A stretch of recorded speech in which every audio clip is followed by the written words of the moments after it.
Grabe yung pamimisikal ng rain or shine. Target saktan si Justin Brownlee. Game 6, bakbakang Ginebra versus Rain or Shine. So first quarter nga mga chong, inatake agad ni Justin Brownlee ang weak side ng Rain or Shine. Maaga ring nakatakbo ang Barangay Ginebra, easy layup para kay Troy Rosario. Ganda rin ng kanilang depensa, huli ni RJ si Clarito. Pero after nyan, 3-point shot ang magiging pangbungad ng Rain or Shine from Adrian Nocum at Santi Santillan, back-to-back threes. Pero etong si Justin Brownlee, crossover pull-up jumper, ginawang asintahan ng defender ng Rain or Shine. Si Nocum ang maagang tumatrabaho para sa kupunan ni Coach Yeng. First field goal naman netong si RJ Abarrientos, nangihingi pa ng foul. Pero mukhang ang game plan ng Rain or Shine ay ang kanilang outside shots. Nakakatatlo na sila dyan. Ito namang si Adrian Nocum, patuloy na inaatake yung perimeter defense ng Ginebra. Etong si Stephen Holt ang sasagot para sa Ginebra. Corner 3-point shot. Aatake na naman ang Rain or Shine sa kabilang dulo. Pero back-to-back threes ang isasagot netong si Stephen Holt. Palitan naman ng puntos ang dalawang import, Jalen Johnson sa kanyang two-handed jump.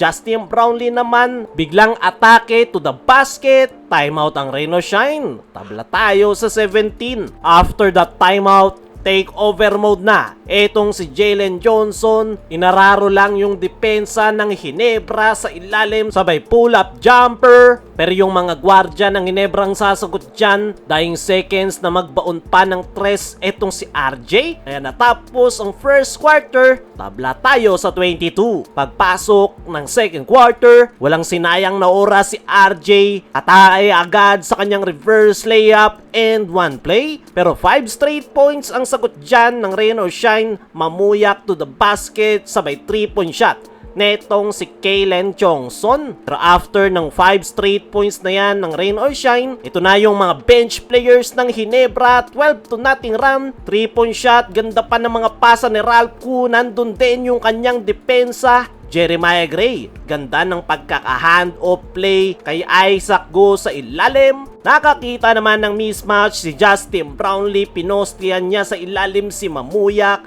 Ito namang si RJ Abarrientos na nanatiling agresibo, umaatake sa ilalim. Babawi etong si Mamuyak para sa Rain or Shine. Sabay 3-point shot netong si Kalen Chongson. Pero sasagot dyan etong si Maya sa kabilang dulo. 4-point lead para sa Ginebra. After ng timeout na yan, nagising na sa wakas si Scotty. Pumasok na yung kanyang 3-point shot. Sasagutin niya netong si Mamuyak sa kabilang dulo. Pero si Scotty Thompson, 5 straight points. May libre pang masahe sa depensa ng Rain or Shine. Tatakbo naman itong si Troy Rosario sa pool na sa buka. Wala pa rin foul. Jalen Johnson naman, magbabaon ng kanyang 4-point shot. Sasagutin niya ni Justin Brownlee sa kanyang alley-oop, easy twos. Dito na nagsimulang dumumi yung laro ng Rain or Shine. Tinitira na nila yung tuhod ni Brownlee. Dugo yung noo ni Troy Rosario. Pero hindi pa rin nawala yung focus ng Ginebra. RJ, ginawang asintahan sa tres yung depensa ng Rain or Shine. 5 straight points na nalalabing minuto. Kaya natapos ang first half, 45-60. Lobo sa 15 ang abante ng Ginebra. Leading scorer si Brownlee with 17, 11 si Jalen Johnson para sa Rain or Shine. Pagpasok ng third quarter, Scotty Thompson ang agad na makakabutas dyan.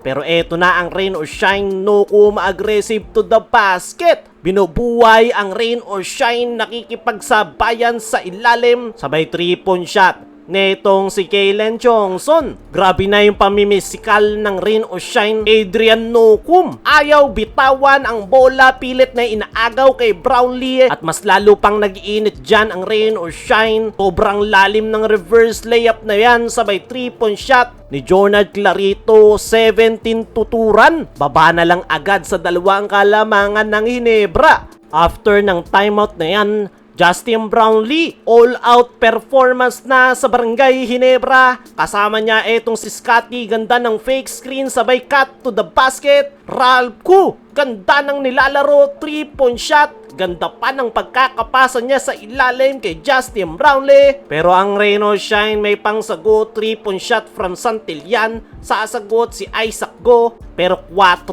ang ibabaon na itong si Anton Asistio. Baba na lang sa 4 ang abante ng Ginebra. RJ Abarrientos na iwanang bukas sa 3-point area, ilista mo na yan. Nakikipagpalitan sa kanya itong si Mamuyak to the basket, pero hindi pa ubos si RJ. Another 3 ang kanyang ibabaon. Jalen Johnson naman mangangalabaw na sa ilalim and 1 play, pero babawi si Isaac Go sa 3-point shot na yan. Pero dying seconds, nakapagbaon pa ng 4-point shot si Jalen Johnson. Kaya naman natapos ang third quarter 85-93, 8-point lead para sa Ginebra. Pagpasok ng fourth and final quarter, 4-point shot agad ang bungad netong si Anton Asistio. Sasagutin niya ng 3 netong si Ralcu, pero unti-unting umahabol ang Rain or Shine. Jalen Johnson nangangalabaw sa ilalim, naibaba niya na lang sa 2 yung lamang ng Ginebra matapos yung kanyang 6 straight points. Pero ang Ginebra nagagawang makatakbo sa kabilang dulo. Composure ang ipinapakita ng Barangay Ginebra. Ginagapang sila ng Rain or Shine, pero Ginebra pa rin ang kumuha ng panalo.